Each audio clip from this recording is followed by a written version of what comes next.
Good morning. I'm Greg Penner. I'm your worship associate for the day. My relationship to fire is in part one of scale. I spent many years heating my house with wood. Before bed, we'd bank the fire against the cold, dark winter night. In the morning, I'd open the door and look for the glowing embers hiding in the ash. I'd bring them together, add the skinniest, driest piece of kindling, and breathe the fire back to life. The coals would ignite, the flame would lick up the new wood, and warmth and light would return for the day. At the same time, I lived on a large piece of land. We generated a lot of brush. Downed fir limbs too small to be firewood, invasive Scotch broom levered from the ground, and blackberries. Always blackberries. All year, I'd collect these outcasts and stack them around the circle that for generations was the burn pile.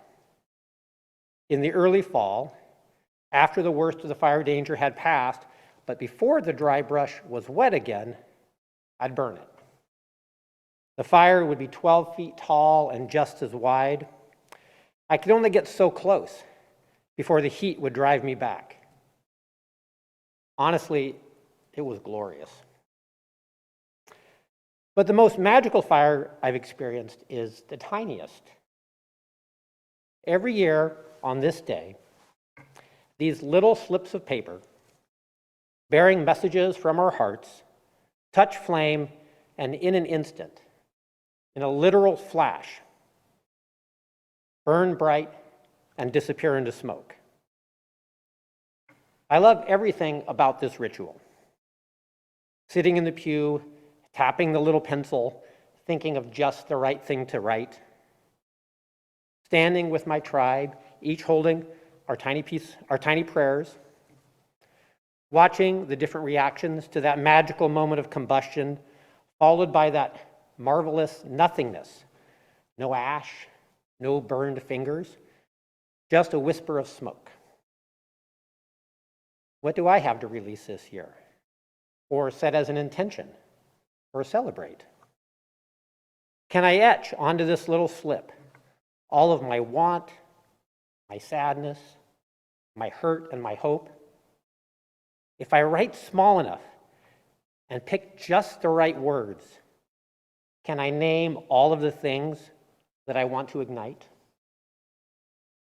No, I can't. And this year, I'm not going to try.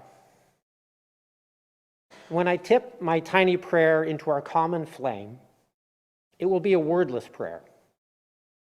The silence of the blank slip will make room for everything. It will howl grief, dance joy, shiver fear, shout love. Into this fleeting and eternal flame, I will place all of my messy, complicated, glorious heart. I will gasp as it ignites, laugh at the startling magic of it, and step away, once again, blessed by the fire. Benacht, a New Year's blessing from John O'Donohue.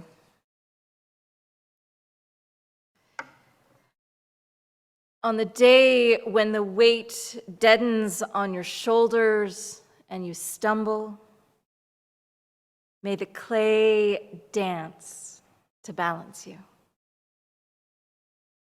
And when your eyes freeze behind the gray window and the ghost of loss gets into you, may a flock of colors, indigo, red, green, and azure blue, come to awaken in you a meadow of delight.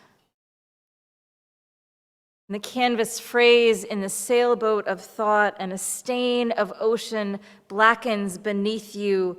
May there come across the waters a path of yellow moonlight to bring you safely home. May the nourishment of the earth be yours. May the clarity of light be yours. May the fluency of the ocean be yours. May the protection of the ancestors be yours. And so may a slow wind work these words of love around you, an invisible cloak to mind your life.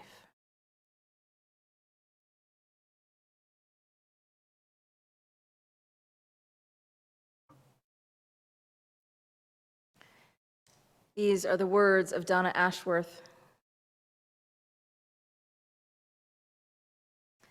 Why do we start a new year with promises to improve? Who began this tradition of never-ending pressure? I say the end of a year should be filled with congratulations for all you have survived. And I say a new year should start with promises to be kinder to ourselves, to understand better just how much we bear as humans on this exhausting treadmill of life. And if we are to promise more, let's pledge to rest before our bodies force us. Let's pledge to stop and drink in life as it happens. Let's pledge to strip away a layer of perfection to reveal the flawed and wondrous humanity that we all are. Why start another year gifted to us on this earth with demands on our already overstrained humanity, when we could be learning to accept that we were always supposed to be imperfect, and that is where the beauty lives, actually? And if we can only find that beauty, we could also find peace. I wish you peace in 2023. Everything else is all just a part of it. Let it be so.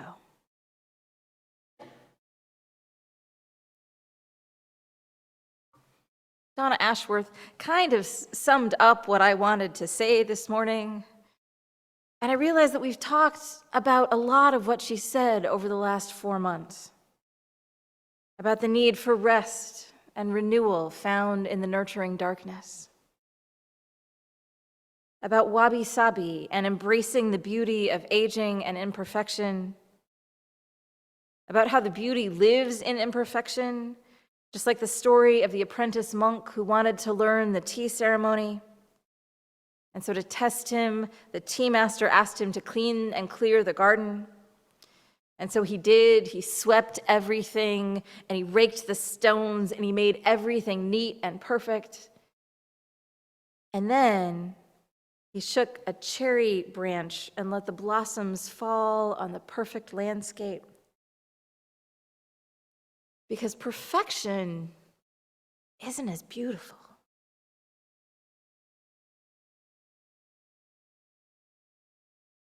And we've talked about the need to just let enough be enough. To drink in life as it happens, to notice, to be grateful for what is before us. But we've also learned that when we know better, we do better. And we've learned that embracing the beauty of our imperfection is totally compatible with learning and growing. If we just let the tech issues be the same every week and never tried to fix them, that would be pretty irritating, right? Right? But we try to fix them. And like everything else, we might make new mistakes next time. But because we try to do the next right thing, you forgive us our mistakes. And we hold a lot of grace for each other. We've learned some this last fall about the sins of our ancestors and how it's really important to take responsibility for the ways in which they or we have harmed people. It's important to realize new learnings about queer and trans folks, about BIPOC folks, and about people with disabilities, and work to become more inclusive and more welcoming, because when we know better, it's important to balance acknowledging our deep humanity and trying to improve. Not in ways like losing weight or picking up a new skill, but in terms of becoming better people, which I describe as being more kind, more just, and more compassionate. We don't have to be good. We don't have to crawl through the desert on our knees, repenting, in the words of Mary Oliver. We have to let the soft animal of our body love what it loves. And we have work to do. Let's strive to hold that balance as we start the new year. A gentle nudging toward being more inclusive, more kind, more just, and holding on to grace. Because without a little grace, we don't have much. In my personal resolution, after a really tough year, more joy. More joy. May it be so. Blessed be, and amen.